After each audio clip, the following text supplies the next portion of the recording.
One.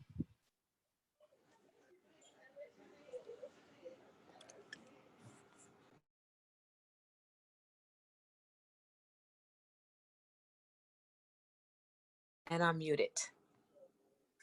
Okay. Hi, I am Kelley Williams-Bolar, and you are with the Parent Effect. This is the National Parents Union, and today I have a wonderful, wonderful guest. Her name, before she comes on, I will read her bio. KT Kennedy is a queer non-binary artist, educator, workshop facilitator, and curriculum developer based in Brooklyn, New York. Driven to the intersection of education, art, and community, they aim to use art education as a tool for Black liberation. KT creates intersectional and accessible educational resources, as well as facilitates workshops that heal, affirm, and inspire Black and queer communities. Recently, KT founded Black Education Matters, an online resource bank providing educational materials that affirm and inspire Black youth, diversity and curriculum, and education educators. KT is also the founder and director of Equity Pods, a program created in response to COVID-19 that resources builds and supports Black education spaces in various cities. Oh, I'm so excited to have her on today. Are you there?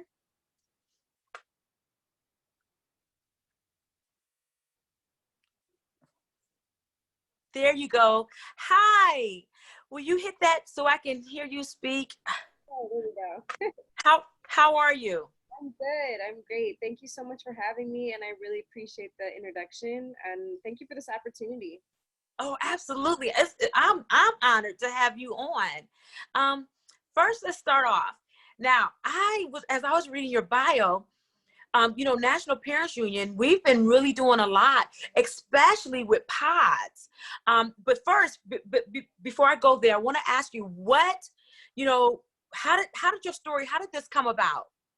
Oh, thanks for asking. I'm from Michigan. I grew up in a couple different spaces in Michigan, but mostly the Metro Detroit area. And I grew up there, and I ended up going to school there. And when I wanted to become a visual artist, but I actually took a class where I was facilitating art workshops in correctional facilities like jails and prisons and Wow. juvenile detention centers.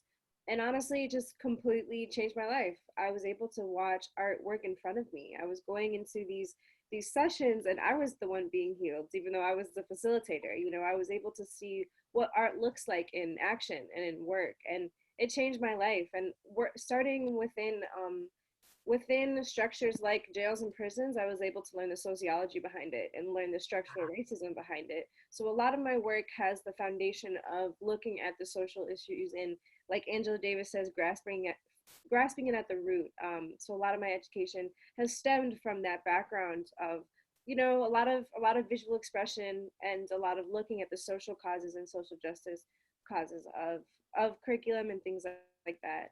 Wow. And now, about 5 years later, I'm in Brooklyn, and I'm currently working for the Brooklyn Children Museum, and I write curriculum for them, and I'm also helping out with their after school programs. So I'm a lead educator, and I'm a curriculum developer for their after school programs, and Wow. yeah, I love it. It's a way for me to teach in alternative settings as well. So we're able to go into their schools, and they come to us, and we're able to utilize the museum. And all of our students are Black and brown. We focus on schools in Brownsville, which in Brooklyn, which is overwhelmingly people of color. So I love my job, and I love my students, and I'm lucky. And yeah, and now I definitely say the chalkboard is my protest sign, but Mhm. within this current movement, we I decided it's time to do more, especially in response to COVID.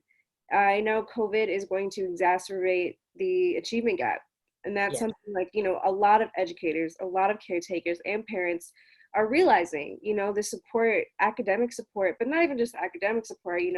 Like I said, I work in after school programs. We focus more just on we do more than just academic support. You know, we're doing mental and emotional support. We're being mentors, right? We're yeah, And it, at this time, we really, really need that.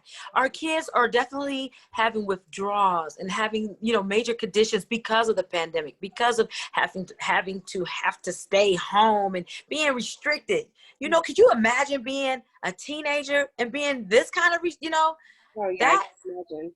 Especially when think back to elementary school. My favorite part was play. You asked me what Yeah, I did today, I would have said recess. You know what I mean? yes, that So, absolutely. Get out and socialize. exactly. And so also, looking at Zoom and technology and figure out how can we incorporate play and touch. And, Mm. I just I taught a class before this, and I had a student who was literally in the back of the room twirling in a circle. And actually, I had to say, come sit back down. But, for a second, I'm giving him his space because, like, You understood. I do. As an Yeah. adult, I understand that I can't do that long. So, Neither can I. Sometimes, I have a little space where where I work during the day. And of course, I work with students as well. And I'm just like them. And I have to stand up and stretch and, do my little thing. And then I'll come back and sit down, because this is not conducive to my lifestyle at all. oh my gosh, especially, I'm the side of the brain that's the art side. And so, I love touching things, creating, and I mostly teach art education to K through 12, but I do some adult art classes as well. So, Wow. and I can do like the Bob Ross and virtual, and I do it, but there's nothing like being there and making a mess with paint. And But being yeah. physical. Yes, and being physical. Oh my goodness. I'm just so excited. I'm so excited to have you on today. You're so inspiring. You got so much good information. Like, you got the language, that's what I'm talking about. I love talking to people that got the language and understand what our cause, is. I know, I wanted to ask you about the pods. Yeah. Just not even a month ago, National Parents Union just had $250,000 grants that they gave out to 50C3, 50C3, and you didn't have to have one. So you could have just been a mom and you're just trying to get things taken care of with your kids at home, and whatever your cause was. Well, now they have a $500,000 grant getting ready to be released.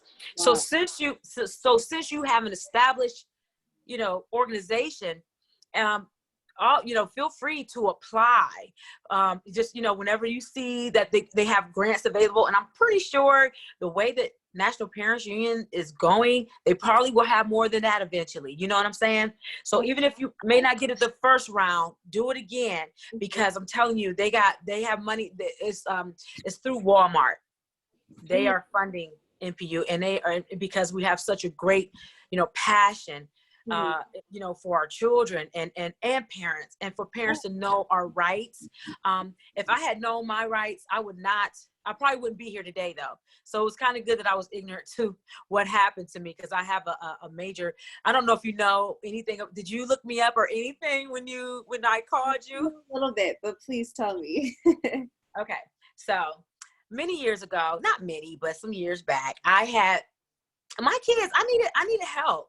And so I had just gotten a divorce. I was in college, I was working, and my mom and dad lived not too far from me. And in all actuality, they lived on the same main street as I did, but they were in a suburban area several miles away. I was definitely in the inner city, over the other side of the railroad tracks. And well, my dad was like, you know what?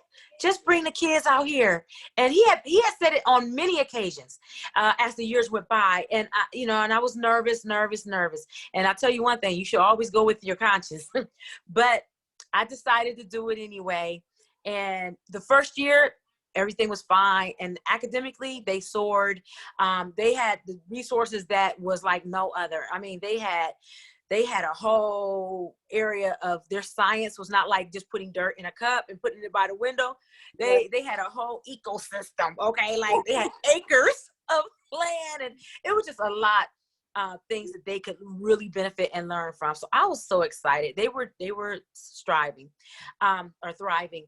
And so the following year, I get a letter in the mail, and it just said, basically they hired an investigator, and they followed me around, and that I don't live in the district. And I was like, oh. So we tried to get something called the grandparent power of attorney. Well, they didn't want that. So that June, the judge just sent me a letter and said, you know what, just remove them. And I did. Life goes on. 18 months later, I get an indictment, and so does my father. And that's when the process began. We was like, what is this? Right. And then we found out it was the school district, and that they were, and that they had indicted me and my father. I went to jail. They gave me 2 felonies, grand theft, tampering with documents. That's what they said. And my dad, they tried to do the same thing with him, but they couldn't because my dad didn't enroll him. He just told me I could just use the address, but luckily he didn't enroll them.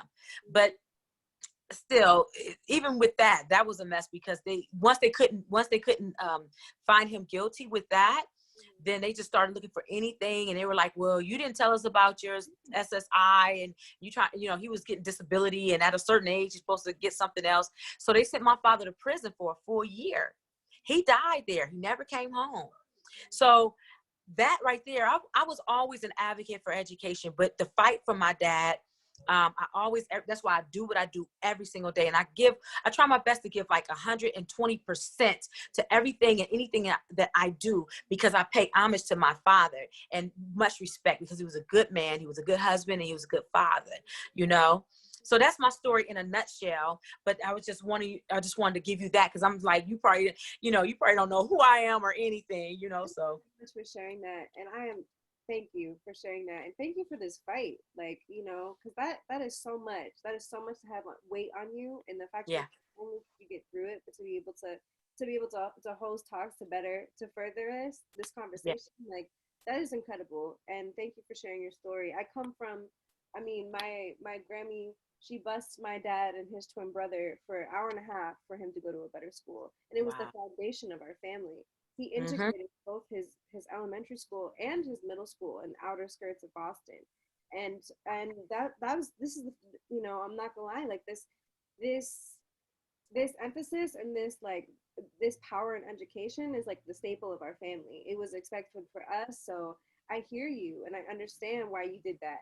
And it makes sense. And my Grammy would have done the same thing, any mother would. So when all you're doing is looking out for the best interest of your children. The school that they were at, the inner city school had a lot of challenges. Peer pressure, bullying.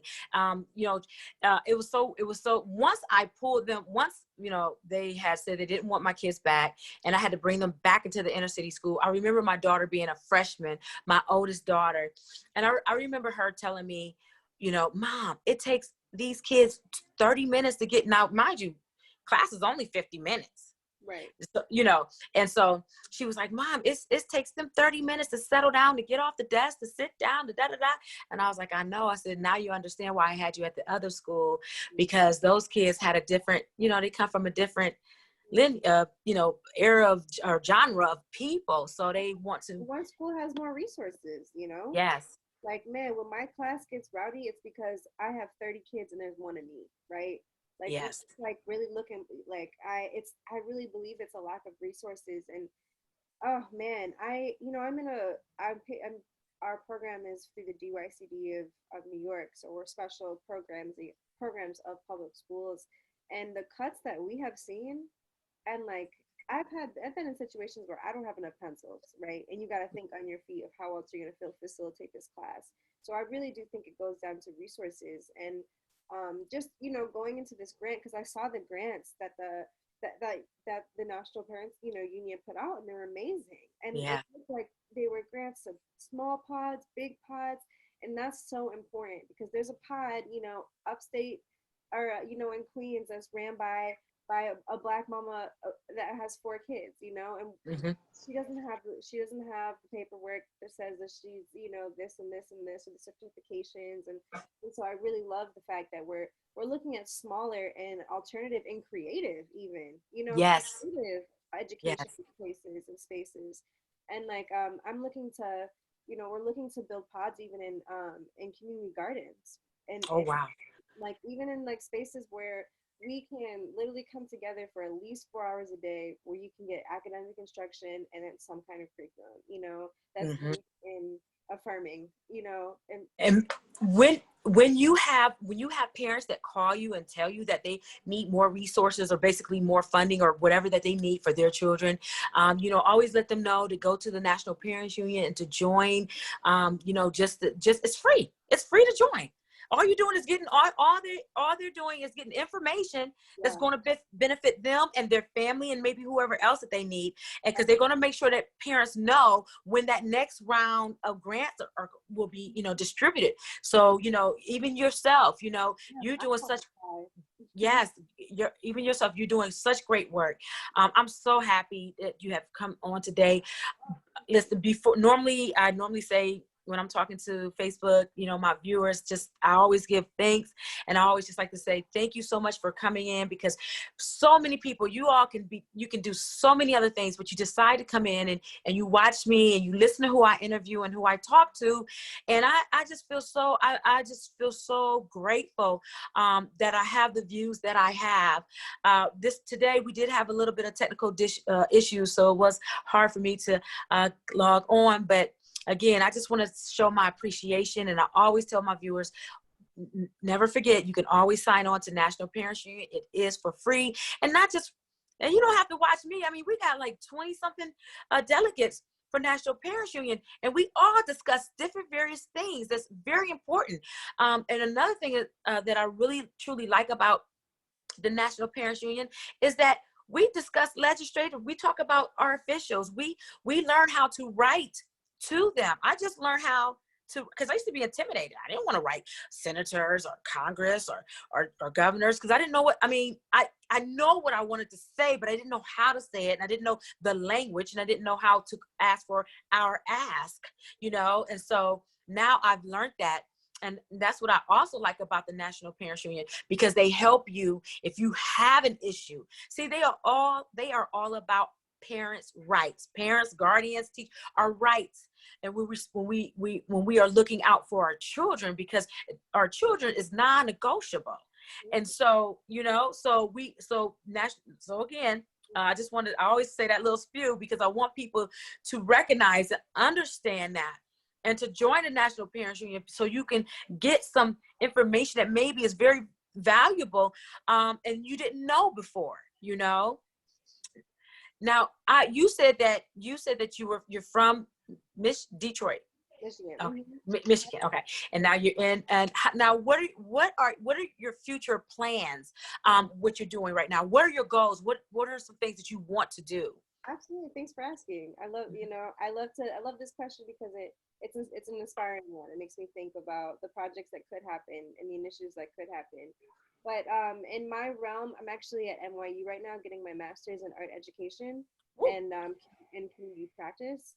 So I'm trying to get as much tools as I can in order to, be a collective leader in this system, and like what Yes, practice system am I going to occupy. And I'm really interested in decolonizing education, making it affirming to Black youth in all ways.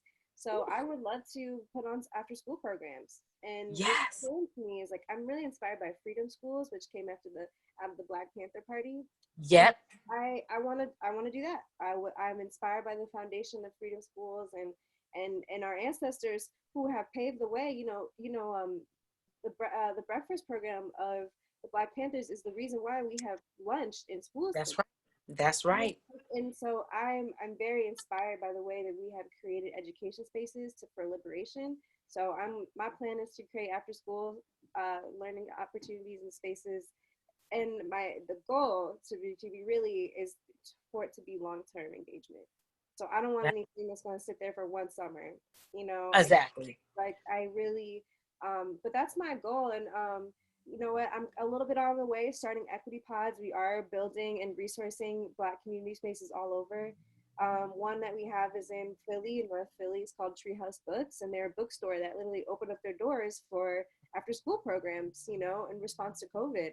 So we were like, of course I'll help, and Yeah. working with them. And and they're also a bookstore, and like this kind of idea of mutual community giving of resources. So, you know, somebody else gave me PPE, personal protective equipment. I gave it to them, and they're bookstores, so they're giving out, you know, and diverse books to all of their Philly pods. Like the way that these resources are moving, it really is inspiring. And yeah, I'm happy to be in it, and I'm happy to be able to help. Like, even we talked about the small pods. I'm helping a woman up in Queens with her pod, and there's 4 students in it, and I couldn't be more happy to help. You know what I mean? And isn't it something, like, even though we're in this pandemic, it has absolutely opened up so many things that maybe we didn't even know that we could even venture into. You see what I'm saying?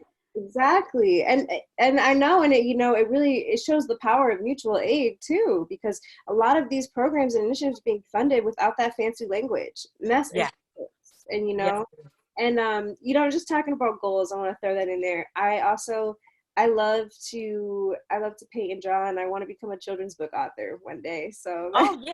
And when you do, you're gonna come back on and show your books off to the people so they can see what you're doing. That is wonderful. I'm an author too. I love authors. I think there's we all need that. We need the literacy. It all comes from literacy. It all comes from reading. And that's how we become great. So I'm so happy to hear that. How can people find you? I know your Instagram, but just let people know, how can they find you? Yeah, absolutely. You can find me at Black Education Matters, and there's 2 underscores in between. So Black underscore Matters, Black Education Matters. And so that's on IG. And also, if you'd like to I really want to encourage people. Yes, please use all these free resources we have. You know, look at our links. We have tons of stuff. But also, please engage within the projects and the initiatives we're doing, because, you know, Equity Pods is it's a part of those resources, right? You can't take. Yes. Yes, come and visit, use what you need, but please do engage within Equity Pods, and you can find out about Equity Pods at equitypods.org. Equitypods.org. Equitypods.org, absolutely. And yeah, and check us out on Instagram as well. Like, we're definitely posting art and resources all the time. And yeah, I want to thank you again. Thank you so much, Kelley, for like just Thank you. sharing your story with me too. And like, that book I'm talking about, it's definitely going to be dedicated to all those Black women who like chose education for their kids, you know? Yep, period. Yep, that's cool. That's so cool. Thank you so much for coming on. I am so excited. I'm so happy for you. I can't wait to I would love for you to return back, and then, you know, many times, whenever you want to talk about whatever, you know, if you feel a passion that something's getting to you, you call me up. Kelley, I want to talk about this today. This is important. It could be politics. It could be whatever you feel. If you got the itch, you call me, and we will be back on. Sometimes I'm like, you know, I am younger, and sometimes it's intimidating out here, you know, especially I know. How old are you? Do you mind saying? How old? I'm 25. 25. Yeah. You are a baby, but girl, you are a trailblazer. You hear me? You doing things. I mean, you out there now. Wait a minute, you only 25. When your parents are still, you far away. See, my kids. Far away. I'm not a parent yet. I always say I have kids, but I give them back at the end of the day. That's right. I know that's right. That is awesome. Oh my God. Thank you so much, KT Kennedy, for coming on. God bless you. And thank you. Yes, thank you. And thank all the viewers. Thank you guys for joining me with National Parents Union, Kelley Williams-Bolar, The Parent Effect. And we will see you next time. Bye.